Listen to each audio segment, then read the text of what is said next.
Hi hello welcome to Telugu 70mm. So ఈరోజు మనతో పాటు చలాకి చంటి గారు ఉన్నారు. సో చిన్న చిట్ చాట్ చేద్దాం. హలో అండి. హలో అండి. Hello hi. ఎలా ఉన్నారు? బాగున్నానమ్మా, మీరు బాగున్నారా? Wish you happy new year first of all. Thank you so much, same to you. New ఇయర్లో ఒక కొత్త మంచి సినిమాతో రాబోతున్నారు, షష్టి పూర్తి అని. సో ఎలా ఉండబోతుంది ఈ సినిమాలో మీ క్యారెక్టర్? ఈ సినిమాలో నా క్యారెక్టర్ గురించి ఎలా ఉండబోతుంది నేను చెప్పా, ఎందుకంటే చూడండి, చూసిన తర్వాతే అందరికీ అర్థమవుతుంది. అంటే చాలా విలువలతో కూడుకున్న సినిమా, ఫ్యామిలీ ఫ్యామిలీ సబ్జెక్టు, బేసిక్గా పిల్లలకి చెప్పే సబ్జెక్టు, పిల్లలకి నేర్పించే సబ్జెక్టు, అందరూ తెలుసుకోవాల్సిన సబ్జెక్టు, ఇన్ని ఉన్నాయి కాబట్టి షష్టిపూర్తి చాలా అద్భుతమైన సినిమా. ఆల్ ఇన్ వన్, అందరికీ స్కూల్ లాంటిది అంటారా? కరెక్టే, అందరికీ స్కూల్ లాంటి సినిమా అనేది. రాజేంద్ర ప్రసాద్ గారితో స్క్రీన్ షేర్ చేసుకోవడం ఎలా అనిపిస్తుంది? ఇప్పుడే మీరు ఎలా అడిగారు తెలుసా, అదేంటి, ఒక పెద్ద కరెంటు పోలు రాత్రి అందరికీ వెలిగిస్తుంది, దాని కింద నుంచొని చదువుకుంటే ఎలా ఉంది అన్నట్టుంది మీరు అడిగింది. ఇప్పుడు ఆయన ఆయన ఆయన చాలా లెజెండరీ యాక్టరు. ఇంకోటి ఏంటంటే ఆయనతోటి అందరూ మర్చిపోయిన విషయం ఒకటి ఉంది. మేమంతా సో బ్లెస్డ్ అండి ఒక హాలీవుడ్ యాక్టర్ తోటి పనిచేసినందుకు. ఎందుకంటే ఈయన హాలీవుడ్ మూవీ కూడా చేశారు కాబట్టి. ఇందాక కుదరలేదు స్టేజ్ మీద చెప్పడానికి, దొరికితే ఈ మాట కంపల్సరీగా చెప్పేవాడిని గుర్తు చేసుకుని. ఎందుకంటే ప్రతి కమెడియను ఆయన దగ్గర నుంచి ఏదో ఒక పాయింట్ దొబ్బేస్తాడు, దొబ్బేస్తాడు, దొబ్బేసి కెరియర్కి అవసరమైంది యూజ్ చేసుకుంటాడు. కాబట్టి సో ఆయనతోటి స్క్రీన్ షేరింగ్ అంటే చిన్న విషయం కాదు.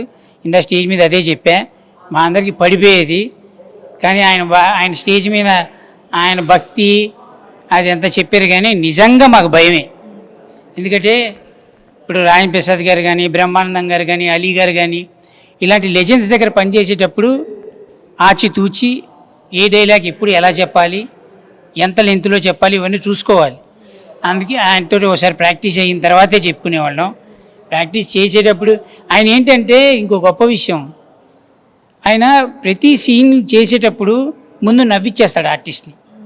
అవతల ఉన్న ఆర్టిస్ట్ నవ్విస్తారు, కంఫర్ట్ జోన్లోకి రమ్మంటాడు, అప్పుడు ఈజీ అయిపోతుంది.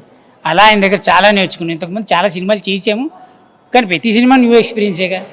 అలా జబర్దస్త్ ముందు వరకు కూడా ఎవరైనా ఆర్టిస్టులు సినిమాల వైపు చూడాలి అంటే చాలా కష్టపడాల్సి వచ్చేది. జబర్దస్త్ శ్రీదేవి డ్రామా కంపెనీ ఒక ఫామ్లోకి వచ్చిన తర్వాత కమీడియన్స్కి చాలా ఈజీ ప్లాట్ఫామ్ అయిపోయింది అనేది ఒక టాక్ ఉంది. దాని మీద మీరు ఏమంటారు? శ్రీదేవి డ్రామా కంపెనీ వల్ల పెద్ద పెద్ద ఆర్టిస్టులు వస్తున్నారు అని నేను నమ్మనమ్మా.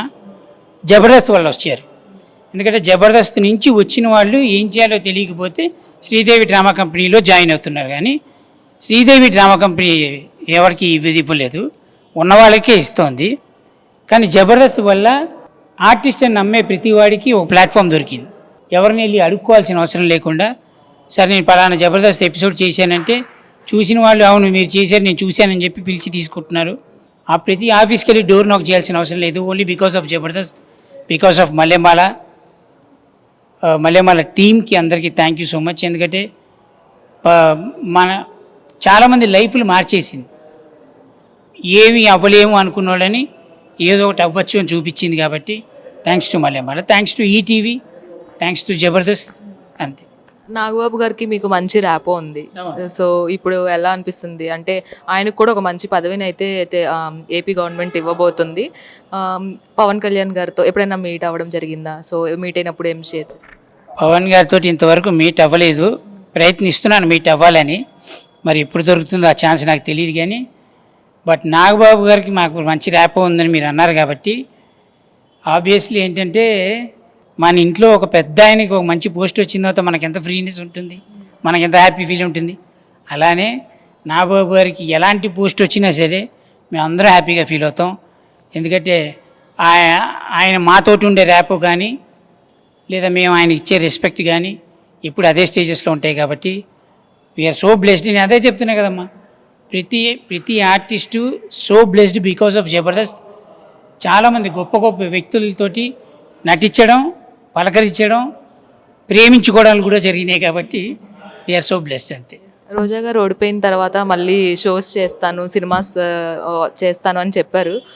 ఏమైనా జబర్దస్త్కి కావచ్చు, పోనీ శ్రీదేవి డ్రామా కంపెనీ హోస్ట్గా అదే జడ్జిగా కావచ్చు ఏమైనా వచ్చే అవకాశాలు ఉన్నాయంటారా? నాకు అస్సలు ఐడియా లేదమ్మా దాని గురించి. ఎందుకు అంటే ఆవిడ ఎంత క్లోజ్ ఉన్నా ఏది ఉన్నా కొన్ని విషయాలు నేను అడగను. అసలు నాకు ఐడియా లేదు బేసిక్గా.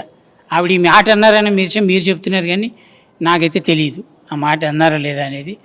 బట్ మేమందరం కోరుకుంటున్నాం ఆవిడ రావాలని. ఎందుకంటే రాజకీయం వేరు, ఇది వేరు. జబర్దస్త్ అంటే మేము ఫస్ట్ చూసింది రోజా గారిని, నాగబాబు గారిని.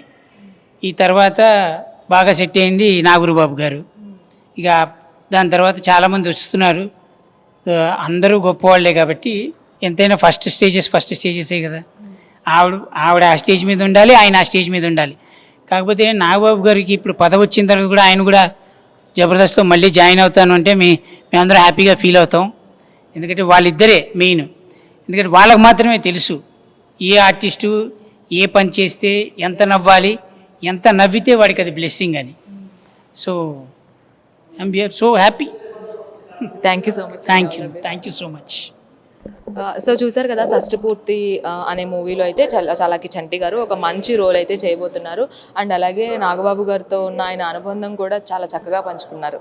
ఇది ఈరోజు చలాకి చంటితో చిన్న చిట్ చాట్. వీడియో జర్నలిస్ట్ దాసుతో రాణి, తెలుగు 70 హైదరాబాద్.